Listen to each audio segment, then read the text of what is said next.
Olá, pimpolhos, bom dia, tudo bem? Começamos mais uma semana, vamos ver mais um módulo da nossa apostila e hoje a gente começa a apostila número 3, tá? A gente segue, os módulos são subsequentes, né? Então, na apostila número 2 a gente parou no módulo 14, então na apostila número 3 a gente começa do módulo 15, tá? A gente vai ver América Andina e Guianas. Bom, aqui a gente tem os objetos do conhecimento, tá? Do módulo 15. E aí, para começar o nosso resumo, né, do módulo, fica aqui um mapa para vocês. Porque a gente já trabalhou tanta regionalização, né, que eu não quero que vocês fiquem confusos, tá? Então, dentro, né, a gente já viu a regionalização por critério geográfico, né, que divide as Américas em América do Norte, América Central e América do Sul. A gente tem a regionalização que leva em conta critérios históricos, né? E aí a gente tem a divisão do continente americano em América Anglo-Saxônica e América Latina, né, que é do México para baixo. Então a gente já estudou a América Latina, né, os aspectos gerais da América Latina. No módulo 14, a gente falou um pouco sobre a América Central, e aí no módulo 15, a gente vai ver uma outra regionalização, que é a América Andina, tá? Então, professora, quais são os países, né, que formam a América Andina e o que é que esses países têm em comum, tá?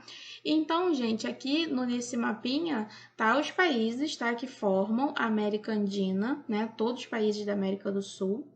Então a gente tem Bolívia, Chile, Peru, Equador, Venezuela, tá? Colômbia. E aí o que que esses países têm em comum, tá? Primeiro, eles têm em comum aspectos históricos, né? Demográficos, demografia, né? É o ramo da geografia que estuda a população. Eles têm aspectos econômicos e culturais que são comuns e o que dá origem ao nome, né, América Andina, a Cordilheira dos Andes, tá? A Cordilheira dos Andes pega, né, todos esses países aí. E a Cordilheira dos Andes, né, ela é uma cadeia montanhosa e a formação dela se deu pelo choque das placas tectônicas, né, da placa sul-americana e da placa de Nazca, tá? E essa região da Cordilheira dos Andes, ela é uma região tectonicamente ativa, que a gente fala, tá? Ou seja, a gente tem terremotos e vulcões ainda em atividade. Gente, é uma área de encontro de placa tectônica, tá? De várias placas, na verdade. E aí a gente sabe que nessas regiões onde a gente tem encontro de placa tectônica, seja contato convergente ou divergente, a gente sempre vai ter problema com terremoto e vulcão em atividade, tá? Bom, aqui a gente vai ver um pouco sobre o quanto, né, o clima e cobertura vegetal é diversificado nos países que formam a América Andina, tá? Então, da mesma forma que você vai ter clima equatorial, você vai ter clima tropical, você vai ter clima temperado. E em relação à cobertura vegetal, a mesma coisa, tá? Então, você vai ter floresta temperada, você vai ter floresta tropical, você vai ter deserto, tá? Inclusive, no Chile, a gente tem o deserto do Atacama, que é um dos desertos mais secos do mundo, tá? E aqui tem algumas imagens que mostram pra gente, né, o quanto essa região é diversificada, tá? Então, da mesma forma que você tem aqui, ó, na primeira imagem, aqui a gente tem uma imagem de satélite, né, que é o mapa da América do Sul como um todo, mas aqui do lado, essa imagem de satélite, ela tá aqui para mostrar para a gente a extensão da Cordilheira dos Andes, tá? Você consegue ver aqui, ó, que ela começa lá nessa parte fininha, né, que é o Chile, e ela vai até lá em cima, tá? Ela vai do Chile até a Venezuela. Nessa segunda imagem, a gente tem uma erupção de vulcão, tá, no Equador. Foi em 2017, 3 anos atrás, não tem muito tempo. Na imagem de baixo, a gente tem uma estação de esqui, tá? Então aí se você tem esse sonho na sua vida de esquiar, você não precisa ir para a Europa, tá? Você não precisa ir para os Estados Unidos, para o Canadá, perdão. Você consegue fazer isso aqui na América do Sul, tá? Então ali no Chile a gente tem estação de esqui. Pertinho, gente, muito perto. Um pulo. E aqui do lado, na Bolívia, a gente tem campos de cultivo, tá? Que é ali perto do lago Titicaca. Vocês já devem ter ouvido falar nesse lago em algum filme, tá? Ele é bem famoso. Então, ou seja, é uma região que é muito diversificada, tá? Então, você tem áreas de vulcão ativo, você tem áreas que são utilizadas para esportes desses mais frios, né? Como esqui, por exemplo.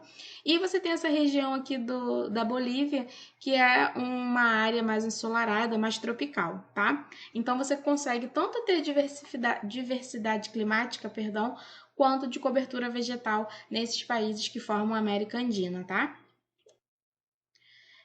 Em relação à população, a gente acaba tendo uma distribuição, né? Ou seja, a população dos países que formam a América Andina, a distribuição dessa população pelo território, ela não é regular, tá? E isso é muito em função do relevo, né? Como a gente disse, como eu falei anteriormente, perdão, é uma área de cordilheira, né? Então você tem áreas de planalto, de altiplanos, então isso contribui para que o adensamento populacional, ou seja, as pessoas acabem preferindo ocupar as planícies litorâneas, que são áreas mais baixas, tá?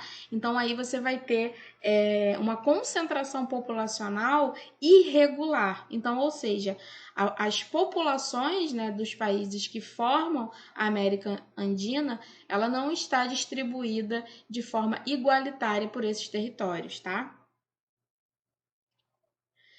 Aqui eu coloquei esse gráfico que está na apostila de vocês, só mesmo para vocês verem a diferença de IDH entre os países andinos, tá? Então, da mesma forma que você tem países que estão numa posição muito boa, como é o caso do Chile, está na posição 44, no índice de IDH, a gente tem, por exemplo, a Bolívia, que está na posição 118. Então, ou seja, é uma discrepância muito grande, tá?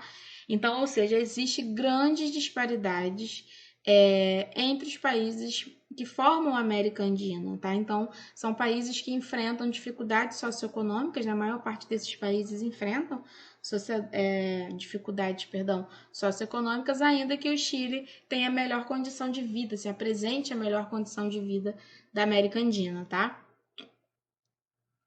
Nessa parte aqui, gente, a apostila de vocês ela faz uma paradinha para falar sobre a crise venezuelana, né? Eu não sei se vocês acompanham isso pelo jornal, mas a crise na Venezuela ela tem sido um foco, né, na mídia recentemente, a gente está sempre ouvindo falar. E aí existem vários motivos para que a Venezuela esteja passando por essa crise, tá? Então isso já começa, tem a parte da morte do Hugo Chávez, né, que era o então presidente da Venezuela. Ele falece em 2013, né, então são 7 anos atrás, tá? E aí você vai ter, após a morte dele, você vai ter uma grande crise econômica, porque você tem disputa, né, pelo poder, então você tem os partidos de oposição, você tem o atual presidente, e aí as eleições do atual presidente, elas são eleições acusadas de serem fraudulentas, então tem toda essa questão entre o presidente atual, né, e a oposição. E tem também, somado a isso, a crise econômica que tem relação direta com a queda dos preços de petróleo, tá? A Venezuela é uma das maiores produtoras de petróleo do mundo, tá? E a economia dela é muito baseada na exportação do produto, né? Do petróleo. Eles exportam esse petróleo. E eu já conversei com vocês, né, que o preço do petróleo, ele é calculado na bolsa de valores, então, ou seja, é na bolsa, então é em dólar. Então, o preço do petróleo, ele é um preço que oscila muito, né? Então, o petróleo ele não tem um valor fixo, né? Então, como ele é um valor determinado pela bolsa de valores, então esse preço ele está sempre sofrendo alteração. Essas alterações elas podem ser tanto para mais quanto para menos, tá? Em 2014 houve uma queda nos preços do petróleo, tá? Já que a Venezuela a economia dela se baseia principalmente na exportação, então é óbvio que isso causou uma grande crise econômica e até hoje eles ainda trabalham para sair dessa crise, tá? Bom, as principais atividades econômicas, né, dos países andinos é agrícola, né, produção agrícola, principalmente para exportação, tá, gente?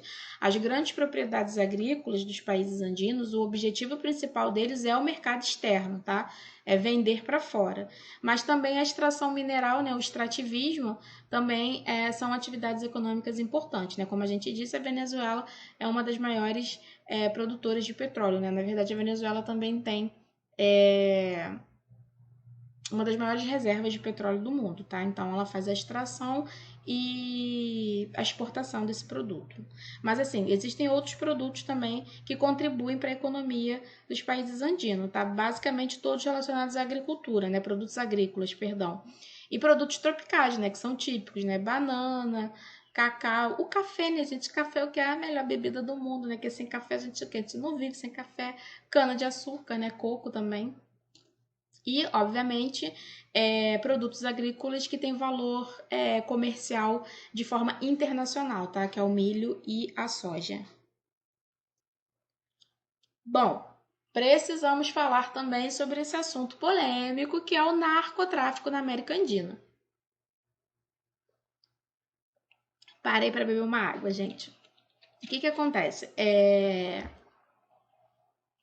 A planta da coca, né, que é a planta que dá origem, né, que serve de base para drogas como cocaína e heroína, ela é plantada, né? É um cultivo, né, agrícola e esses países produzem essa planta desde o período colonial, tá? Então, num primeiro momento, a planta da coca, né, uma folha, né, uma planta, era utilizada como chá. É igual a gente toma chá de boldo hoje, de chá de erva cidreira, enfim. E esse chá, ele era usado para fins medicinais, tá? Então era utilizado para baixar a pressão, né, sanguínea, reduzir mal-estar, enfim, eles utilizavam o chá da planta de coca, né, para questões medicinais. Inclusive, vários dos países andinos, né, a produção da folha de coca ela é cultural, então o plantio é legalizado para esses fins medicinais. Então você pode plantar coca no Peru e na Bolívia é legalizado, tá? O problema é que depois de um tempo, a produção, né, do arbusto, né, que dá origem à coca, ele passou a ser destinado à produção de cocaína. Né? Na verdade, você faz a pasta sintética, né, a partir dessa folha, e aí essa base é utilizada na produção de cocaína, tá? Que é uma das drogas mais utilizadas em todo o planeta. E aí, o que acontece? A gente tem na América Andina os maiores produtores de cocaína e heroína do mundo, tá? A Colômbia é um dos maiores produtores de cocaína do mundo, tá?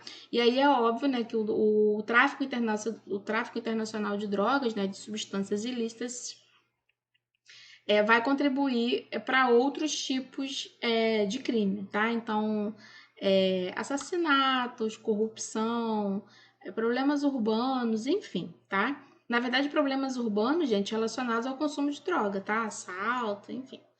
E aí, o refino, né? E a comercialização da cocaína é atividade criminosa, tá? São atividades criminosas, como eu disse.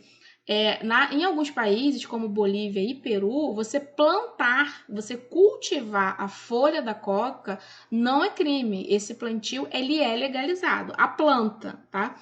Só que, a partir do momento que você transforma a folha da coca, né, que é uma planta, e você transforma isso na pasta sintética, né, que dá origem à cocaína, esse refino dessa pasta sintética e a comercialização da droga em si, isso é atividade criminosa, tá? Então existe uma diferença e é muito importante que vocês saibam, porque muitas famílias nesses países andinos, principalmente famílias rurais muito pobres, eles plantam coca, né? É uma forma de remuneração.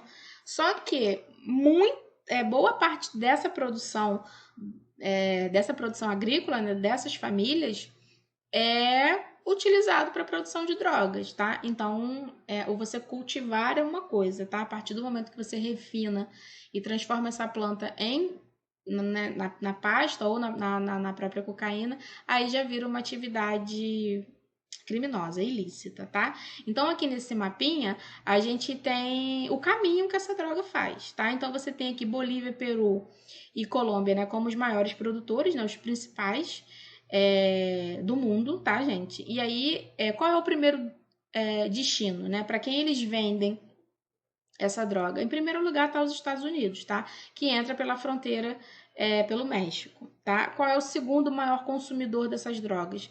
Europa, né? Os países que fazem parte da Europa. E qual é o principal porto de entrada? Espanha, porque são países de mesma língua, né? Foi o colonizador, Portugal, né? Tem uma certa proximidade, então acaba sendo mais fácil você entrar nesses países. E aí qual é a rota? Você passa por Venezuela, Equador e Brasil, tá? Então, ou seja, a droga que sai da Colômbia, do Peru e da Bolívia para chegar na Europa, ela passa no Brasil. Então, o Brasil é rota do tráfico internacional de drogas, tá? E o Brasil consome também, tá, gente? Então, e o terceiro destino é Europa via África, né? Então, ou seja, continua sendo Europa, mas passando pela África, tá? E Brasil também. O Brasil também é consumidor, né? Dessa droga produzida nesses países andinos, tá? Então, não se iludam achando que Brasil é só rota, também, mas também é consumidor. Outra característica importante são as bacias petrolíferas, né? Falei anteriormente, os países que fazem parte da América Andina, né, são muito conhecidos pela extração de minérios, né, e talvez uma das explorações mais importantes seja o do petróleo, como eu disse, na Venezuela, tá? Gente, repito, a Venezuela, ela tem uma das maiores, ela tem, na verdade, não é uma das maiores, não, ela tem a maior reserva de petróleo do nosso planeta, tá? E é a terceira maior produtora mundial. E a gente tem outros países também, como o Equador, né, que fazem parte, inclusive, da OPEP, que é a Organização dos Países Exportadores de Petróleo, tá? Mas, assim, não só de petróleo, tá? Então, assim, por exemplo, o Peru, ele vai extrair óleo, tá? Na sua área amazônica. Lembra que a floresta amazônica, lembra que eu até mostrei um mapinha desse para vocês? A floresta amazônica, ela não existe só no Brasil, tá, gente? Ela se espalha por outros países da América do Sul, tá? Então, nesse texto, né, do módulo 15, você sempre vai ver citações sobre floresta amazônica, ainda que não seja falando sobre o Brasil, mas é por causa disso. A floresta amazônica, ela se expande para outros países, tá?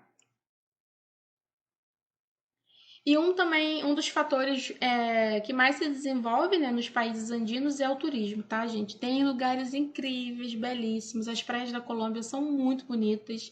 No Peru, a gente tem as cidades de Machu Picchu, tem Cusco, né, que são inclusive heranças incas, né, das populações indígenas que viveram lá no período, né, anterior à chegada, né, dos colonizadores. São lugares lindíssimos, inclusive eu tenho muita vontade de conhecer. E a gente tem os cassinos também, tá? Na Venezuela. Não é só em Las Vegas que tem cassino, não, tá, gente? Ali nos países da América Andina são muito famosos também. Então, o turismo, ele também vai ser uma atividade econômica que é bem desenvolvida. Colômbia, né? Conflitos na Colômbia. Como a gente viu num dos slides anteriores, tem toda a questão da Colômbia relacionada à produção, né? Ser uma das maiores produtoras de drogas do mundo, né? Fazer parte da rota internacional do tráfico de drogas, enfim. Além disso, a Colômbia enfrenta outros conflitos, tá? Que tem origem conflitos, inclusive, que têm origem no período colonial, então são conflitos muito antigos, tá? E aí a gente tem a Colômbia, ela vai ver a formação de grupos de guerrilheiros, tá? Inclusive um dos mais famosos do mundo, tá? A gente tem as Farc, que são as Forças Armadas Revolucionárias da Colômbia, tá? Que é de cunho marxista. Você vai ter o Exército de Libertação Nacional, tá? Que foi inspirado na Revolução Cubana. Você vai ter o Exército Popular de Libertação, que é o M19, ele é mais urbano. E você vai ter também o grupo que eles se auto-intitulam, né? Autodefesas Unidas da Colômbia, tá? Então, que é de extrema direita. Então, ou seja, você vai ter esses grupos paramilitares, grupos guerrilheiros, tanto de esquerda quanto de extrema direita, né? Então, são muitos grupos dentro de um mesmo país, então são muitos conflitos. Existem os conflitos urbanos, existem os conflitos nas áreas rurais, tá? Inclusive, tanto as Farc quanto a Autodefesa Unidas da Colômbia, eles admitem ter ligações com atividades ilegais, tá? Principalmente com tráfico de drogas, né? E mineração ilegal.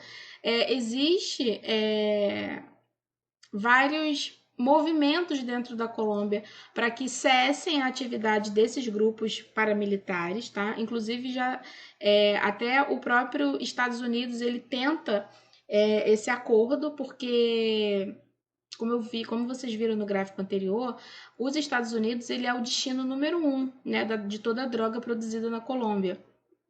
Então, houve um acordo entre Colômbia e Estados Unidos para tentar embarrear a atividade desses grupos e também a atividade dos grupos que alimentam, né, a atividade do tráfico internacional de drogas. Esse acordo, né, mútuo entre Estados Unidos e Colômbia ficou conhecido como Plano Colômbia, tá? Só que assim, muito tempo depois, né, vários anos depois, a gente ainda não consegue, ainda hoje não se tem o fim da atividade desses grupos na Colômbia, tá? Inclusive houve um plebiscito, né, em 2002, 12 ou 16, foi em 2016 o plebiscito, tá? Porque, na verdade, uma das exigências, né, das Farc é um Estado autônomo, né? Eles queriam um Estado independente, então, ou seja, a criação de um novo Estado nacional que fosse autônomo, ou seja, independente da Colômbia, tá? Eu não sei que nome eles dariam para esse novo país que eles iriam criar, mas o plebiscito ele foi negado, tá? A população votou contra porque elas não queriam abrir mão do espaço do território que seria utilizado pelas Farc, porque para as Farc criar um Estado independente, ela precisaria de território, então a Colômbia teria que ceder parte do seu território ou um pedaço do seu território para que as Farc criasse o seu Estado autônomo, tá? E aí a população foi contra, votou não. E por último, né, na verdade, o módulo de vocês, nesse módulo 15, fala América Andina e Guianas, mas ela praticamente trabalha só América Andina, tá? Então, a parte de Guianas é bem pequenininha, é só esse trecho aqui. Então, tem um mapinha mostrando pra gente as duas Guianas, tá? A gente tem a Guiana pura e tem a Guiana francesa, tá? A gente tem o Suriname, tá?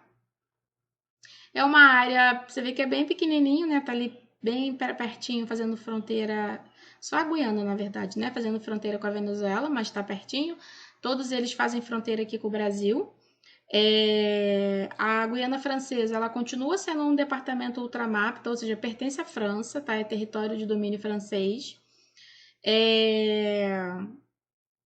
São territórios, né? São 3 países, são territórios que são pouquíssimos industrializados, tá? A economia desses 3 países vão se basear basicamente na produção agrícola e na extração mineral, tá? E na produção agrícola vão se destacar café, cacau, cana-de-açúcar, né? Arroz, que são produtos mais tropicais. E em relação à extração mineral, você vai ter a extração de ouro e de bauxita. A Guiana Francesa, as relações comerciais são quase que exclusivas com a França, tá? E assim, é uma região que é pouco populosa, né? É pouco populosa, é pouco povoada, tá? A população dentro desses territórios, elas vão se concentrar mais na parte litorânea, né? Mais próximo ao mar, tá? São países que apresentam, né, são territórios que apresentam uma composição étnica bem variada, tá? Então você tem a presença do indígena, você tem a presença do branco europeu, você tem a presença dos negros, né, que vieram da África há muito tempo atrás, você tem os mestiços, você tem a presença inclusive de outras nacionalidades, tá? Como indianos, paquistaneses, chineses e árabes, tá? Aqui a gente tem duas pirâmides etárias, tá? Uma da Guiana e uma do Suriname, ambas de 2018, e elas mostram pra gente como tá a demografia, né? Dados de crescimento populacional. Então, ou seja, a gente tem no Suriname uma natalidade até considerável, né? Você vê aqui, ó, de 0 a 4 anos. E ela vai seguindo meio que parecido, né? Sem muitas alterações, mais ou menos ali até 20, 24 anos. E aí, a partir dos 60 anos, essa pirâmide começa a diminuir, tá? No caso da Guiana, ela não é tão regular, tá? Então, você tem, por exemplo, quando chega ali na idade de 5 a 9 anos, você tem uma redução. E aí, essa idade que a gente chama, né, de jovens, adolescentes, né? Dali a partir dos 19 anos, né, que é maior de idade, 24, começa a crescer. Quando chega entre 25 e 29, começa a cair de novo, tá? Então você vê que a população da Guiana, ela é uma população majoritariamente de pessoas nessa casa aí, nessa faixa, né, dos 15 aos 24 anos, tá? E a partir disso aí começa a diminuir. Tá? Gente, sobre informações sobre as Guianas e o Suriname, não tem muito, só tem essa partezinha mesmo na apostila de vocês.